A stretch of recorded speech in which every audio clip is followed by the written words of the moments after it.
নমস্কার, আদাব। আমি প্রবীর বিশ্বাস আর আপনারা দেখছেন এনকে ডিজিটাল ম্যাগাজিন। আজকে আমরা একটা অন্য ধরনের পর্ব আপনাদের সামনে উপস্থিত করতে চলেছি। আপনারা জানেন যে দেশের অর্থনৈতিক ব্যাপকতায়, বিস্তারে বা ডেভেলপমেন্টের যে কোনো কাজে আমাদের দরকার হয়ে পড়ে প্রবাসী ভারতীয়দের, যারা দেশ থেকে অনেক দূরে আছেন কিন্তু শিকড়ের টানে বারবার ছুটে আসেন দেশে, যারা দেশ নিয়ে প্রতিদিন চিন্তা করেন, যারা দেশের মঙ্গলের কথা ভেবে বিনিদ্র রাত জাগেন, আজ তাদেরই কথা।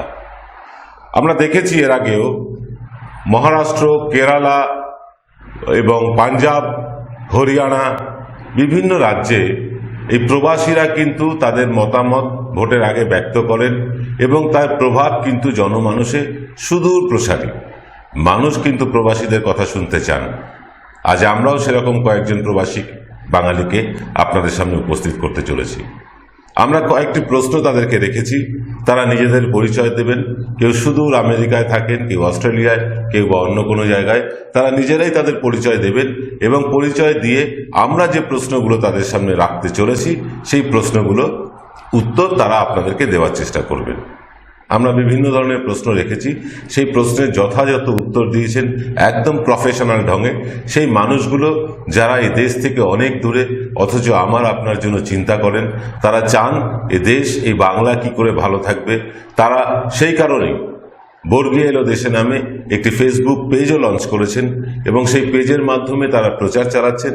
আমাদের সাথে তাদের পরিচয় খুব অল্প দিনের, কিন্তু আন্তরিকতার কমতি এখনো আমরা পাইনি। আমরা তাদেরকে স্বাগত জানাচ্ছি আজকের আমাদের এই অনুষ্ঠানে। আর আপনাদেরকে বলে রাখি, এই যে প্রশ্নগুলো, এই প্রশ্নগুলো সবটাই আমরা ভার্চুয়ালি করেছিলাম। তাদেরকে আমরা সরাসরি তাদের সাথে ভার্চুয়ালি যোগাযোগ করতে পেরেছি, তারাই ভার্চুয়ালি উত্তর দিয়েছেন। কিছু টেকনিক্যাল সমস্যা থাকতে পারে, কিন্তু তার জন্য এটা নয় যে আপনারা প্রশ্ন বা তার উত্তর বুঝতে পারবেন না। মোটামুটি আমরা আপনাদেরকে তুলে ধরার চেষ্টা করেছি বাংলার যে প্রবাসী বাঙালিরা আছেন দেশের বাইরে বা রাজ্যের বাইরে, তারা কি ভাবছেন। এই নিয়েই আজকে প্রবাসীর ভোট কথা।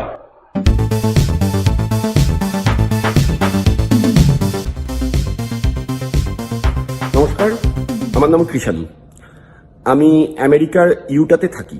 নমস্কার, আমার নাম সম্পূর্ণা। আমি গত 5 বছর আমেরিকার মিশিগানে আছি। এখানে একটি কলেজে পড়াশোনা করেছি এবং পরোক্ষভাবে যুক্ত থেকে একটি ইউনিভার্সিটিতে কিছুদিন চাকরি করেছি। পৃথিবীর যেখানেই থাকি দিনের শেষে কিন্তু আমরা বাঙালি। আমি ভবেশ চক্রবর্তী, নদিয়া জেলার শান্তিপুরে আমার বাড়ি। পড়াশোনার সূত্রে আমি আমেরিকাতে এসেছি 2002 সালে মাঝামাঝি সময়। তা সেটা প্রায় আজকে 18.5 বছর মতো হলো। আমরা প্রথম প্রশ্ন করেছিলাম কৃষাণুকে, অর্থ রোজগারের জন্য এই দেশকে ভালোবেসে এই দেশে থাকলেই কি ভালো হতো না? কি বললেন কৃষাণু, শুনে নেব। নমস্কার, আমার নাম কৃষাণু। আমি আমেরিকার ইউটাতে থাকি। আমি মোটামুটি 15 বছর আমেরিকাতে আছি। প্রথমে এসেছিলাম পড়াশোনার জন্য, তারপর চাকরি বাকরি করছি। শুধু যে পয়সার জন্য এখানে আছি সেরকম নয়। আমি যে নিয়ে এখন কাজ করি, ডেটা সায়েন্স, আর্টিফিশিয়াল ইন্টেলিজেন্স, সেই কাজের সুযোগ এখানে অনেক বেশি। তো সেটা এখানে একটা থেকে যাওয়ার বড় কারণ। আর চাকরি বাকরি করে যখন মধ্যবিত্ত বাড়ির ছেলে যেখানে বেশি পয়সা পাবো সেখানে থাকবো, এই নিয়ে আমার কোনো আপত্তি নেই। আর তাছাড়া আমরা যেমন আমেরিকাতেও আমি ট্যাক্স দিই, আমি ইন্ডিয়ান গভর্নমেন্টকেও ট্যাক্স দিই, ফলে সেটাও একটা ব্যাপার আর কি। এবার দেখুন, আজকে কিন্তু একটা জিনিস আমাদের বুঝতে হবে, গত 20 বছরে ইন্টারনেট, সোশ্যাল মিডিয়া সব হয়ে পৃথিবী কিন্তু অনেক বেশি গ্লোবাল হয়ে গেছে। আজকে আর ধরুন এই কিছুদিন আগে মিটু মুভমেন্ট হলো, তো মিটু তো একটা সারা পৃথিবী জুড়ে আন্দোলন, যা সারা পৃথিবীর মানুষ, মূলত মহিলারা যারা সেক্সুয়াল হ্যারাসমেন্টের শিকার হয়েছেন তারা বলেছেন। আজকেও আমার অনেক বন্ধু বান্ধব আছে ধরুন কলকাতায়। তো আপনি যদি এখন কলকাতা থেকে, ধরুন আপনার এক বন্ধু আছে, আপনি কলকাতায় থাকেন, আপনার বন্ধু আছে মালদায়, তো কিভাবে যোগাযোগ রাখেন? যোগাযোগ রাখেন কিন্তু সোশ্যাল মিডিয়ায়। আজকে এইগুলো আমাদের কাছে অনেক সহজ হয়ে গেছে। এইভাবেই পৃথিবী আজকে চেঞ্জ হয়ে গেছে। এবার কথাটা হচ্ছে যে আমরা খুব রাজনীতির লোক নই। আমরা রাজনীতিতে অন্যান্য অনেক ইলেকশনের সময় যে যোগাযোগ যে পার্টিসিপেট করেছি সেরকমও নয়। কিন্তু আজকে বাঙালি, আমাদের আসল আইডেন্টিটি তো বাঙালি। আমরা বাঙালি খাবার দাবার বলুন, রবীন্দ্রনাথ সত্যজিৎ রায় বলুন, সব মিলিয়ে আমরা আসলে বাঙালি, মোহনবাগান ইস্ট বেঙ্গল বলুন। তো এই বাঙালিরাদের আজকে কিন্তু এক ভয়ঙ্কর সংকটের সামনে পড়েছে। এমন একটা দল বিজেপি পশ্চিমবঙ্গে আজ ক্ষমতায় আসার চেষ্টা করছে, বড় বড় মিডিয়াকে কিনে নিচ্ছে, নেতা মন্ত্রীদের কিনে নিচ্ছে, এক জঘন্য এক সংস্কৃতি তৈরি করছে। সে সব মিলিয়ে আমাদের মনে হচ্ছে যে আমরা বিভিন্ন দেশে বিদেশে ছড়িয়ে আছি, আমাদের যে আমাদের কিছু একটা করা দরকার, এর বিরুদ্ধে কথা বলা দরকার, আওয়াজ তোলা দরকার। সেই জন্য আমরা বর্গীয় দেশে বলে একটা সোশ্যাল মিডিয়া গ্রুপ খুলেছি। আমাদের মধ্যে কিন্তু ভারতবর্ষের প্রচুর লোক আছেন, অস্ট্রেলিয়া, সিঙ্গাপুর, ইউরোপ, আমেরিকা, সারা পৃথিবী জুড়েই আমরা ছড়িয়ে আছি। আমাদের উদ্দেশ্য হলো সেটা স্যাটায়ারের মাধ্যমে, প্যারোডির মাধ্যমে হোক, ডেটা অ্যানালিসিসের মধ্যে বিজেপি যে অসম্ভব মিথ্যে প্রচার করছে, এটা একটা গোটা আইটি সেল আছে, আপনারা সবাই জানেন এখন, যে তাদের কাজ হচ্ছে শুধুমাত্র মিথ্যে ছড়িয়ে দেওয়া। যাদের সভাপতি প্রকাশ্যে ঘোষণা করেন যে সত্যি হোক মিথ্যে হোক, তারা হাজার হাজার মানুষের মধ্যে, লাখ লাখ মানুষের মধ্যে ছড়িয়ে দিতে পারে। তার বিরুদ্ধে আমাদের সামান্য সাধ্য ক্ষমতা অনুযায়ী আমরা কিন্তু প্রচার নিয়ে যেতে চাই, আমাদের বক্তব্যের মাধ্যমে, আমাদের ভিডিও কন্টেন্টের মাধ্যমে, এবং আমরা সেই চেষ্টাটা চালিয়ে যাচ্ছি। বর্গীয় দেশ আমরা তৈরি করেছি এই জন্যই, এবং এর মাধ্যমেই আমরা আমাদের প্রচার নিয়ে যেতে চাই। সাধারণ এই সোশ্যাল মিডিয়ার মাধ্যমে আমরা আমাদের প্রচার সাধারণ মানুষের মধ্যে নিয়ে যেতে চাই। পরের প্রশ্ন ছিল আবার কিষাণুকে, বিদেশিরা কিভাবে দেখে এই আধুনিক ভারতকে? সাপুড়েদের দেশ নাকি মঙ্গলের যান পাঠানোর দেশ? কি বলছেন কিষাণু, শুনে নিন। বিদেশিরা দেখুন, যে বিদেশিও তো নানা রকম মানুষ থাকে। এখনো এরকম মানুষ আছেন যারা ধরুন কালোদেরকে ঘৃণা করে, হোয়াইট সুপ্রিমিস্ট যারা নিজেদেরকে ভাবে, খুব সংখ্যায় কম যদিও। আর বহু মানুষ আছেন যারা ব্ল্যাক লাইভস ম্যাটার, আপনারা জানেন একটা আন্দোলন হয়েছে কিছুদিন আগে, কালো মানুষদের সমর্থনে বহু মানুষ, সাদা মানুষ, ভারতীয় মানুষ, চাইনিজ মানুষ, তারা আন্দোলনে নেমেছেন। তাহলে সব রকম মানুষই ছড়িয়ে ছিটিয়ে ভারতবর্ষেও যেমন থাকে, এখানেও আছেন। প্রশ্ন করেছিলাম সম্পূর্ণাকে, বাইরে থেকে দেশের রাজনীতি নিয়ে জ্ঞান দেওয়া অনেক সহজ, কিন্তু দেশে ফিরে কেন দেশের মাটিতে নেমে কাজ করছেন না আপনারা? কি বললেন সম্পূর্ণা, শুনুন। নমস্কার, আমার নাম সম্পূর্ণা। আমি গত 5 বছর আমেরিকার মিশিগানে আছি, এখানে একটি কলেজে পড়াশোনা করেছি এবং পরোক্ষভাবে যুক্ত থেকে একটি ইউনিভার্সিটিতে কিছুদিন চাকরি করেছি। আমি সরাসরিভাবে কোনোদিনই রাজনীতির সঙ্গে যুক্ত ছিলাম না, তবে একজন সচেতন ব্যক্তি হিসেবে যা খবরাখবর রাখার প্রয়োজন বলে আমি মনে করি, সেই ধরনের সব রকম রাজনৈতিক খবরাখবরই আমি রাখি। তো আসন্ন বিধানসভাকে কেন্দ্র করে পশ্চিমবঙ্গে যেরকম একটা ঘৃণ্য রাজনৈতিক পরিবেশ তৈরি হচ্ছে, সেই নিয়ে আমার আর মনে হয় না যে চুপ করে বসে থাকার কোনো অবকাশ আছে। আর সেই জন্যই আমি এবং আমার কিছু বন্ধু বান্ধব মিলে বর্গীয় দেশ নামে সোশ্যাল মিডিয়াতে আমাদের রাজনৈতিক মতামতগুলি প্রকাশ করছি।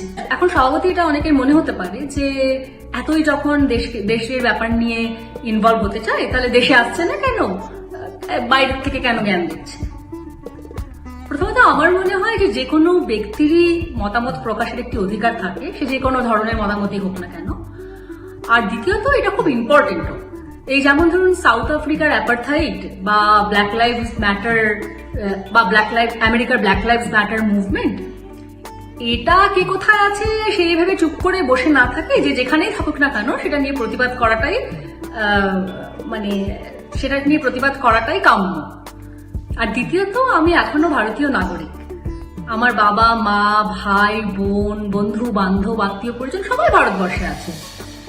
এই যা কাদা ছোড়াছুড়ি শুরু হয়েছে, ঘৃণ্য রাজনৈতিক পরিবেশ তৈরি হচ্ছে, সেই নিয়ে যে আমার একটা উদ্বেগ থাকবে সেটা তো খুব স্বাভাবিক, তাই নয় কি? অভিরূপের কাছে জানতে চেয়েছিলাম, তৃণমূল কংগ্রেস একটা ধারণা তৈরি করেছে যে বিজেপি বাঙালি বিরোধী দল, এটা কতটা ঠিক বলে আপনি মনে করেন?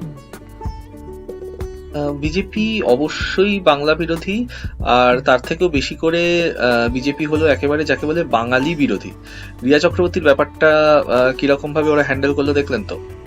দেখুন, বাঙালি জাতি এবং বাঙালি জাতির কালচার ভারতের অন্যান্য প্রদেশের সাথে তুলনা করলে যে অনেকটাই আলাদা, সেটা বেশ পরিষ্কার বোঝা যায়। সেটা আলাদা করে আর বলে দেওয়ার দরকার হয় না, আর সেটা ওরাও জানে। দুর্গাপূজাটাই ধরে নিন, এরকম একটা মজার উৎসব আর আছে একটা ভারতবর্ষে। নতুন জামা কাপড় কেনার আনন্দ, প্যান্ডেলে প্যান্ডেলে গিয়ে মাটন খাওয়ার আনন্দ, মাটন রোল খাওয়ার আনন্দ, কোনো ভগবানের পুজোয় চোখ বন্ধ করে হাত জোর করে বসে না থেকে যে এত এনজয় করা যায়, সে কথা ভারতের আর একটা প্রদেশের মানুষও ভাবতেই পারবে না। একদম যাকে বলে কার্নিভাল অ্যাটমসফিয়ার। আমি তো ভাবতেই পারছি না বিজেপি এলে কি হবে। ওরা তো আনন্দ করতে পারে না, সব জায়গায় গিয়ে ঝামেলা করে। এবার আমরা পুজোর দিনে পাঁঠার মাংস খাই, সেটা নিয়েও ঝামেলা করবে, সেটাকেও পারলে বন্ধই করে দেবে। একটা ইউনিফর্ম গেরুয়া সংস্কৃতি সারা ভারতে ছড়িয়ে দেওয়াই ওদের উদ্দেশ্য, যে গেরুয়া সংস্কৃতির সাথে বাঙালি কালচার একদমই মিশ খায় না। ভবেশের কাছে জানতে চেয়েছিলাম, বামেদের মূল প্রতিপক্ষ তৃণমূল নাকি বিজেপি? কি হওয়া উচিত বলে আপনি বিদেশে থেকে মনে করছেন? এটা খুব সঙ্গত একটা প্রশ্ন। বর্গীয় দেশেতে আমরা বোধহয় সর্বক্ষণই এই প্রশ্নটার সম্মুখীন হচ্ছি। তো এই ব্যাপারে খুব রিসেন্টলি প্রদীপ বসু বলে এক ভদ্রলোকের লেখা দেখলাম এবং আমি সেটার বেসিসেই উত্তরটা দিচ্ছি। একটি বিশেষ মুহূর্তে একটি মাত্র প্রধান শত্রু থাকে, তাকে সঠিকভাবে চিনতে পারা এবং চিহ্নিত করতে পারাটা খুব গুরুত্বপূর্ণ। প্রধান শত্রু এবং অপ্রধান শত্রু এই দুটিকে সমানভাবে আক্রমণ করার বাস্তব অর্থ দ্বারায় প্রধান শত্রুকে কিন্তু আপনি শক্তিশালী করছেন। প্রধান শত্রু ফ্যাসিবাদের বিরুদ্ধে পাঁচমিশালি জোট গঠন করা হচ্ছে একটা ভীষণ কঠিন কাজ। আমরা দেখছি সেটা ভীষণ কঠিন কাজ, কিন্তু আমরা বর্গীয় দেশেতে সেই কথাটাকেই বারবার প্রমোট করছি, যে তাই অনেক কমিউনিস্টই যে মুখে বড় বড় বিপ্লবীর কথা বলছেন, কিন্তু এই কঠিন কাজটাকে কিন্তু তারা এড়িয়ে যাচ্ছেন। এবার এই মতটা আজও প্রাসঙ্গিক কিনা সেটা এবার গুরুত্ব দিয়ে ভেবে দেখার প্রয়োজন আছে বই কি। আপনি যদি ভাবেন যে এই মুহূর্তে অপ্রধান শত্রুটি আপনার সামনে আছে এবং এটাকেই শেষ করি, যেটা পশ্চিমবঙ্গে এবার অনেক বামেদের সঙ্গে কথা বলে দেখছি তারা তৃণমূলকে শেষ করার জন্য উঠে পড়ে লেগেছে, সেই পার্সপেক্টিভে বলছি যে তাই দরকার মতো প্রধান শত্রুর সাথে তারা কিন্তু হাত মেলাচ্ছে, তার থেকে দরকার মতো তারা কিন্তু সাহায্য নিচ্ছে, এবং সেটা কিন্তু হবে মারাত্মক ভুল। কারণ প্রধান শত্রু এই ধর্মীয় ফ্যাসিবাদের উদ্যোগে উগ্র সাম্প্রদায়িক মনোভাব কিন্তু ছড়িয়ে পড়েছে। এই ফ্যাসিবাদের পেছনে ইতিমধ্যেই বিপুল সংখ্যক ধর্মীয় সংখ্যাগুরু মানুষের সমর্থন আছে। আবার অন্যদিকেটাও ঠিক কথা, ওদিকেও বেড়ে উঠছে মুসলিম মৌলবাদ। তাহলে এই ধর্মীয় মেরুকরণটা কিন্তু ঘটে চলেছে। এবার দলিত, নারী, এলজিবিটিকিউ, সংখ্যালঘু, গরিব, শ্রমিক, কৃষক, ছাত্রছাত্রী, বুদ্ধিজীবী, সেকুলার, বামপন্থী, অহিন্দু, অহিন্দি, সমস্ত কিছুর দমনকারী শক্তি হলো গিয়ে এই হিন্দুবাদী ফ্যাসিবাদ। এই ফ্যাসিবাদ আপনাকে ব্যবহার করে আরো শক্তিশালী হয়ে উঠবে। ইতিমধ্যে আপনাকে কিন্তু সম্পূর্ণরূপে গ্রাস করে ফেলবে। ভুলে যাবেন না, আপনি আর দম নেবার সুযোগ পাবেন না। দেশের মানুষ কিন্তু আপনার এই ভুল সিদ্ধান্তের জন্য কোনোদিন আপনাকে ক্ষমা করবে না। কৃষাণু, একটা কথা আপনি বলুন, তৃণমূল কংগ্রেস একটা ধারণা তৈরি করেছে যে বিজেপি বাঙালি বিরোধী দল। একই প্রশ্ন আমরা ভবেশকেও করেছিলাম, আপনাকেও করছি, এটা কতটা ঠিক বলে আপনি মনে করেন? হ্যাঁ, বিজেপি বাংলা সংস্কৃতির বিরুদ্ধে, বাঙালি ভাষা, বাঙালি সংস্কৃতির সর্বনাশ করে ছাড়বে যদি বিজেপি আসে। বিজেপি দলটা চলে হচ্ছে আরএসএস এর একটা সংগঠন হিসাবে, আর আরএসএস এর আদর্শই হচ্ছে হিন্দু রাষ্ট্র। বিজেপির সভাপতি অমিত শাহ তো প্রকাশ্যেই বলেছেন যে শুধু হিন্দি ভাষাই থাকা দরকার।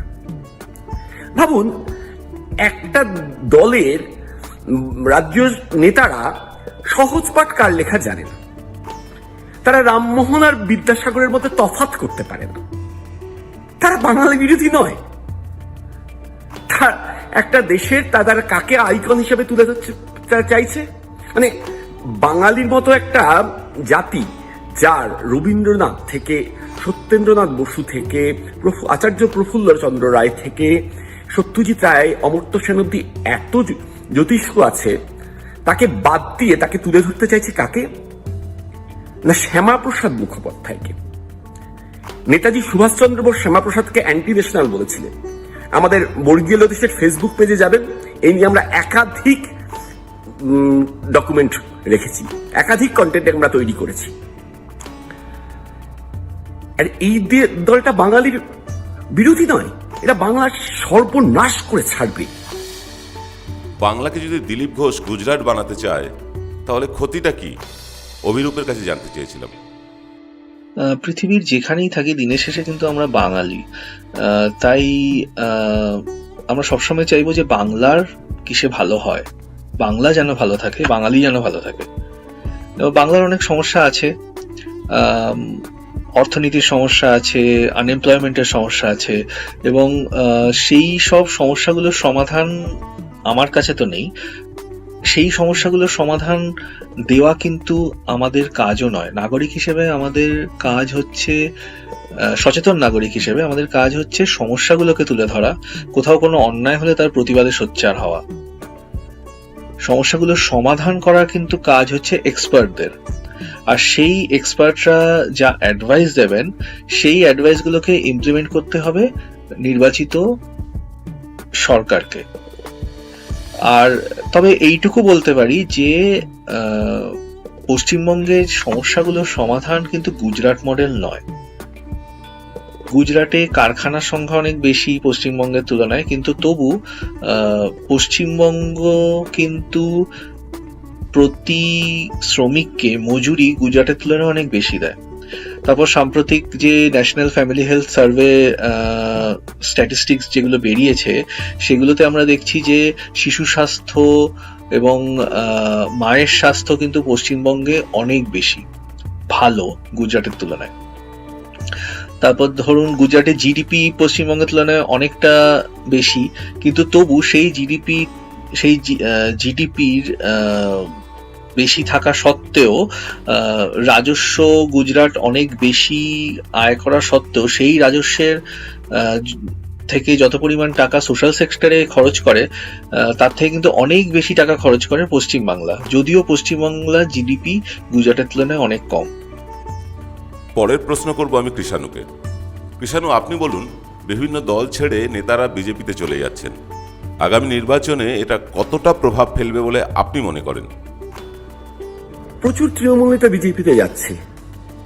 মানে বিজেপিতে যারা যায় তারা যায় দুটো কারণে। আজকে যারা তৃণমূল নেতা, মানে দলে থেকে কাজ করতে পারছিলাম না, সব শুনে কেউ আর বিশ্বাস করে না, সবাই হাসাহাসি করে।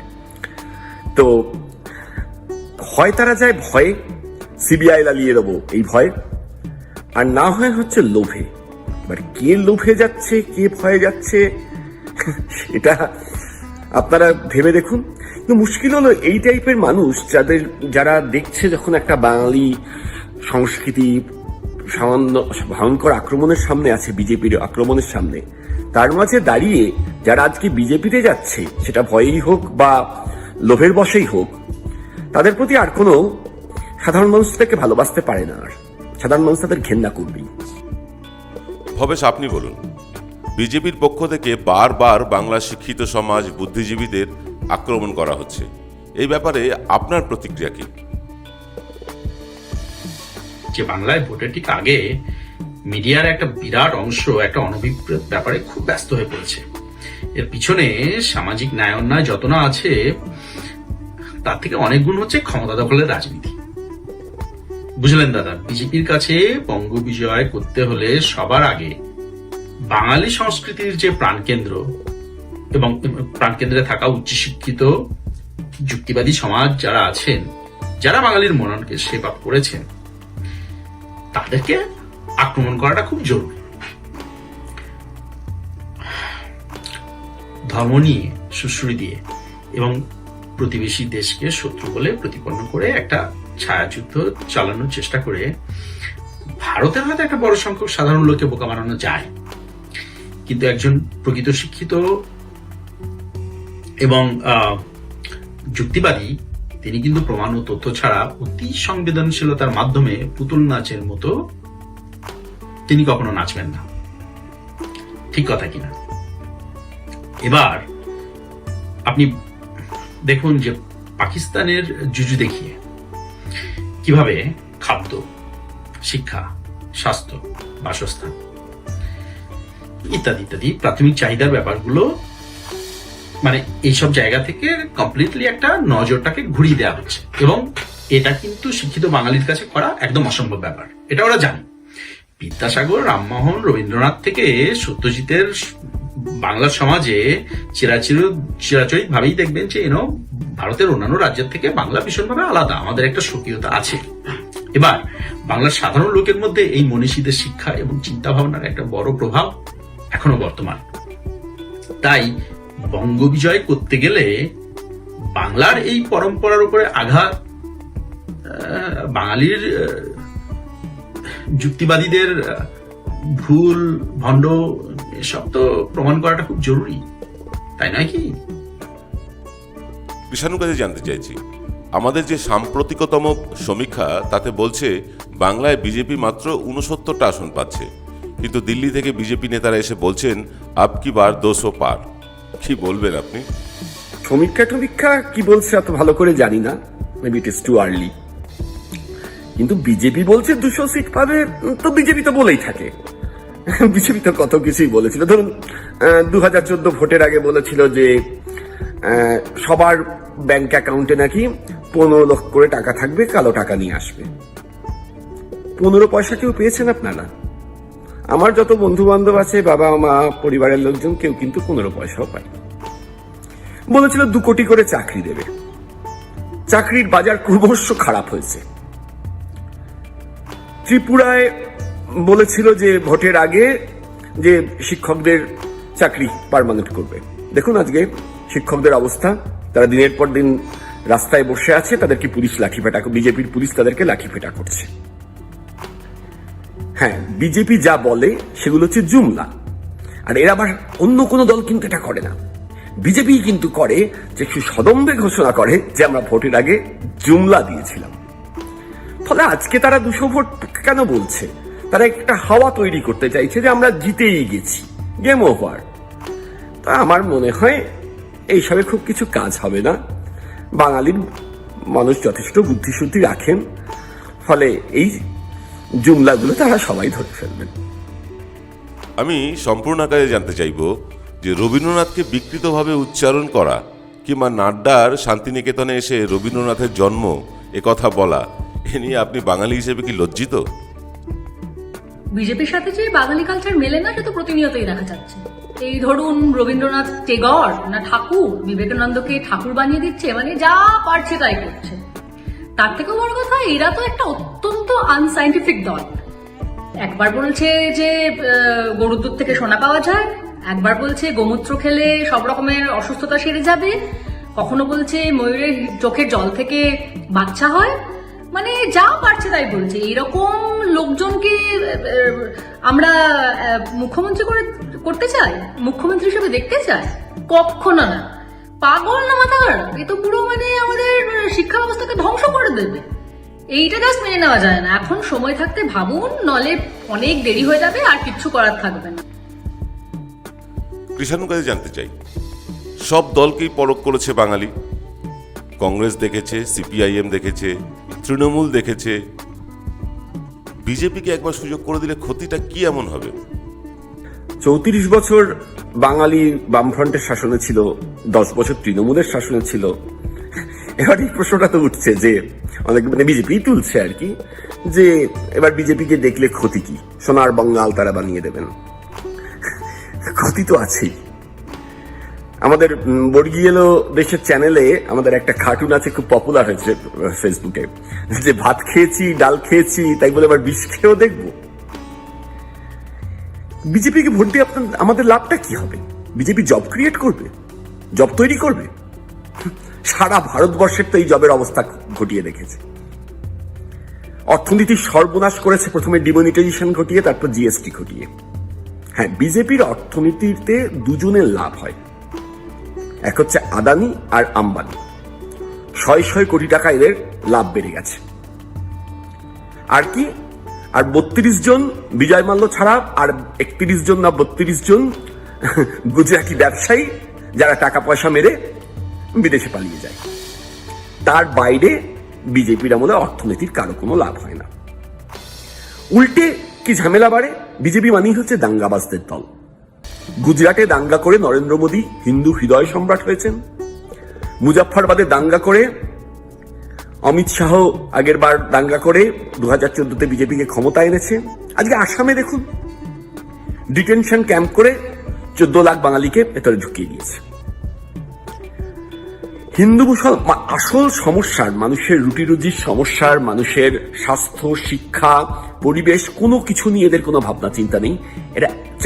এরা হচ্ছে বড় বড় মিডিয়াগুলোকে কিনে নেয়, সারাক্ষণ সেটা দিয়ে প্রচার করে, আর হচ্ছে হিন্দু মুসলমানের দাঙ্গা বাঁধায়, টেনশন বাঁধায়।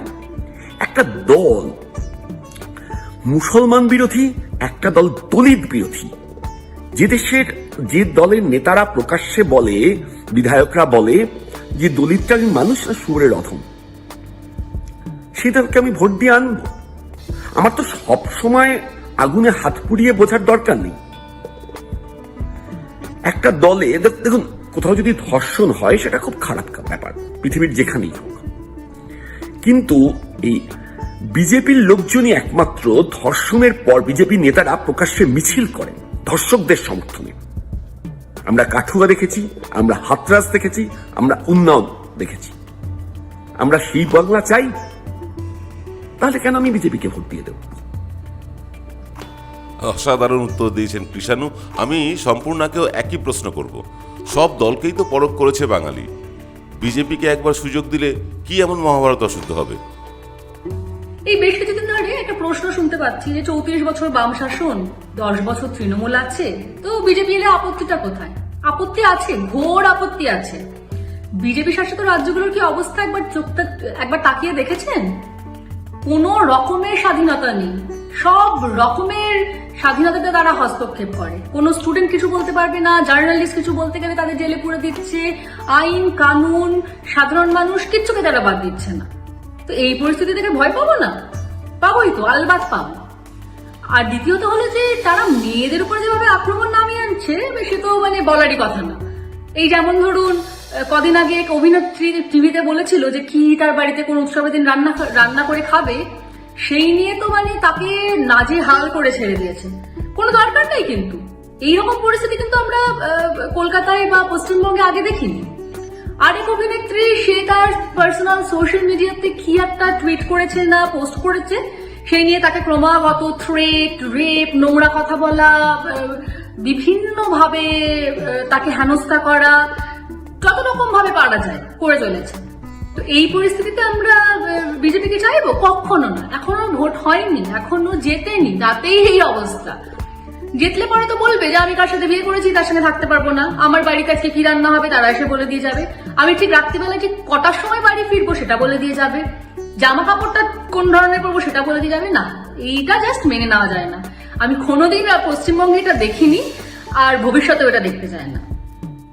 অভিরূপ আর ভবিষ্যের কাছে আমার শেষ প্রশ্ন, আগামী দিনে কেমন বাংলা দেখতে চান আপনারা ও দেশে বসে? যে আমি এমন একটা পশ্চিমবাংলা চাই যেখানে হিন্দু মুসলিম নিয়ে ঝামেলা না করে পশ্চিমবাংলার মানুষ যেন শান্তিতে থাকেন এবং শিক্ষা, স্বাস্থ্য, এই সবগুলো দিকে যেন নির্বাচিত সরকার বেশি নজর দেন। কি বলবো এটা নিয়ে, আর কি বেশি বলবো বলুন? আমার মনে হয় না বিজেপির হাতে এটা সেফ থাকবে।